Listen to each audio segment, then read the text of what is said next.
सबसे बड़ी बीमा कंपनी भारत जीवन बीमा निगम, जिसकी हिस्सेदारी मैं मानता हूं कि देश का हर नागरिक अगर उसका हिस्सेदार बनेगा तो उसे गर्व महसूस होगा, इसका मुझे पूरा विश्वास है। और इसी सोच के साथ भारतीय जीवन बीमा निगम के आईपीओ के लिए आवश्यक विधेयक संशोधन 27 संशोधन इस वित्तीय बिल में हम लोग लेके आए।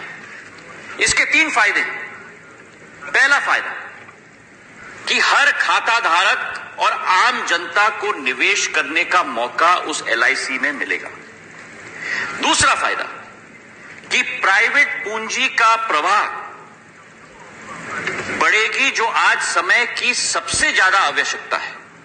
और तीसरा सबसे बड़ा फायदा सभापति महोदय कि एलआईसी में भी जो बाकी विदेशी स्तर पर, अंतर्राष्ट्रीय स्तर पर एक जवाबदेही और पारदर्शिता है, वो पारदर्शिता और जवाबदेही भी आईपीओ के बाद एलआईसी में हम लोग ला पाएंगे।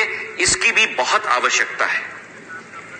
बहुत सारी चिंता उठी हैं इस सदन में भी और जायज है, पर उन सभी चिंताओं पर विराम वित्त मंत्री जी ने लगाया जब उन्होंने कहा कि आईपीओ के बाद भी बहुसंख्यक शेयरधारक सरकार ही रहेगी और एलआईसी कंपनी का प्रबंधन और नियंत्रण भी सरकार के पास ही रहेगा।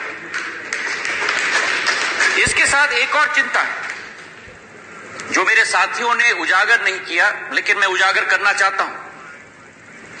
अनुच्छेद 37 के आधार पर, जो एलआईसी एक्ट का अनुच्छेद 37 है, उसमें एक सॉवरेन गारंटी का प्रावधान है कि खुदा न करे लेकिन अगर कहीं भी डिफॉल्ट हो तो हर खाता धारक का पैसा सरकार चुकाएगी। और यह विश्वास इस सदन में वित्त मंत्री जी ने दिलाया है कि वो अनुच्छेद 37 सॉवरेन गारंटी का वादा बरकरार है और अधिकार एक एक खाता धारक का सुरक्षित रखा जाएगा। यह सरकार का प्रण और संकल्प है।